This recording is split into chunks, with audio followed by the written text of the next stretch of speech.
सभी लोगों का स्वागत है। ओनली सक्सेस यू के इस प्लेटफॉर्म पे स्वागत करता हूं। मेरे दोस्त, कहा जाता है कि कड़े संघर्ष का कोई विकल्प नहीं है। जितनी भी मेहनत करोगे, जितनी ज़बरदस्त मेहनत करोगे, कहते हैं कि सफलता उतनी ही शोरगुल और उतनी ही ज़्यादा आवाज़ करेगी। आज की मेहनत कल का भविष्य आप पर ही निर्भर है। तो चलो तैयार हो जाओ। अंतर्राष्ट्रीय पहलुओं के घटनाक्रम में मैं आप सभी लोगों का स्वागत करता हूँ और चर्चा आरंभ करता हूँ। इसरो एवं नासा भूविज्ञान अध्ययन हेतु निसार नामक एक संयुक्त उपग्रह मिशन को साकार किया गया है। बिल्कुल ये नाम याद रखना। इसरो और नासा के संयुक्त मिशन का नाम क्या है? संयुक्त उपग्रह का निसार नाम है। अगली चर्चा है कि अमेरिका द्वारा भारत के 2 नए वाणिज्य दूतावास की स्थापना की जाएगी। कहाँ पर? एक तो बेंगलुरु में खोला जाएगा, दूसरा कहाँ पर? अहमदाबाद में भी खोला जाएगा। भारत अमेरिका के सिएटल शहर में नए वाणिज्य दूतावास खोलेगा। ठीक है, यह भी खबर आपको ध्यान में रखना है। अमेरिका के ह्यूस्टन विश्वविद्यालय में तमिल अध्ययन चेयर की स्थापना की घोषणा की गई है और साथ में ही अमेरिका के शिकागो विश्वविद्यालय में विवेकानंद चेयर की भी स्थापना की जाएगी। यह खबरें भी बिल्कुल बड़ी चर्चा में रही। उम्मीद की सवाल बनेगा यहाँ से।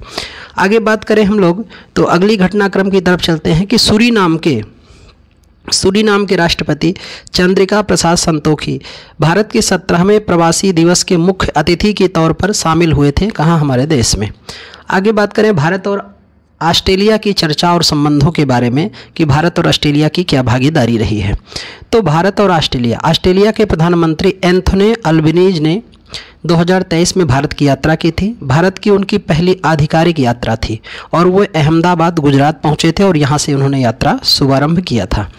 और एक जो बड़ी खबर रही चर्चाओं में वह यह रही कि डिकिन विश्वविद्यालय जो कहाँ का है? ऑस्ट्रेलिया का है। इसका पहला विदेशी विश्वविद्यालय बना है जिसकी शाखा कहाँ स्थापित हो रही है? भारत में हो रही है। विश्वविद्यालय का नाम क्या है? डिकिन। कहाँ स्थापित किया जाएगा? गांधीनगर में। और गांधीनगर किसकी राजधानी है? गुजरात की। तो ये खबरें भी आपको ध्यान में रखना है। चर्चा करते हैं हम लोग कुछ सूचकांकों की, जो प्रमुख महत्वपूर्ण सूचकांक रहे चर्चा में रहते हैं। भ्रष्टाचार बोध सूचकांक 2023, इसको जारी कौन करता है? ट्रांसपेरेंसी इंटरनेशनल, जो जर्मनी में इसका हेडक्वार्टर है। 1955 में इसकी शुरुआत की गई थी। इसके द्वारा जारी किया जाता है और ये इसका 29वां संस्करण है। इसमें कुल 180 देशों को शामिल किया गया है भ्रष्टाचार बोध सूचकांक में, जिसमें पहला स्थान, सबसे कम भ्रष्टाचार कहाँ है? डेनमार्क में। सबसे ज़्यादा कहाँ पर है? सोमालिया में। अंतिम स्थान सोमालिया को मिला है। हम लोग अपने भारत की बात करें तो हमारा भारत इसमें 93 यानी 93वें स्थान पर है। किसमें? भ्रष्टाचार बोध सूचकांक में।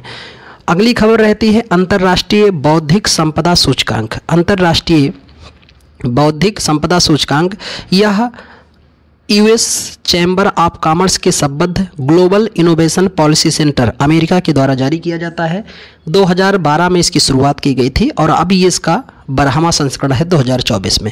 इसमें 55 देशों को शामिल किया गया है। पहला स्थान अमेरिका को मिला है और भारत का इसमें स्थान 42वां है। लेकिन अगर भारत को एशिया में देखा जाए तो स्थान कौन सा है? 12वें स्थान पर भारत है। किसमें? अंतर्राष्ट्रीय बौद्धिक संपदा सूचकांक। यह भी बिल्कुल खबरों में रहा दोस्त, इसे भी ध्यान में रखना है आपके। आगे बात करते हैं हम लोग जलवायु परिवर्तन सूचकांक 2024। ये जारी किया है जर्मन मार्च क्लाइमेट एक्शन नेटवर्क इंटरनेशनल तथा न्यू क्लाइमेट इंस्टीट्यूट द्वारा संयुक्त रूप से जारी किया गया है। ये इसका 19वां संस्करण है और सर्वोच्च स्थान डेनमार्क को मिला है। यानी पहले 3 स्थान किसी को नहीं मिला है, उसमें भी टॉप पर डेनमार्क है जिसका 4था स्थान है। यानी 1, 2, 3 ये खाली हैं, चौथे पे डेनमार्क है। इसके पहले 3 देश पर कोई नहीं है। तो सर्वोच्च स्थान डेनमार्क का है। अंतिम स्थान इस सूचकांक में सऊदी अरब का है और आपके भारत का स्थान, हमारे भारत का स्थान है 7वां। तो ये पायदान भी बिल्कुल ध्यान रखना भारत का।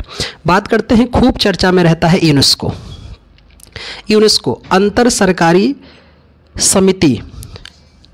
सरकारी समिति की 18वीं बैठक 2023 कहां पर हुआ? बोत्सवाना में।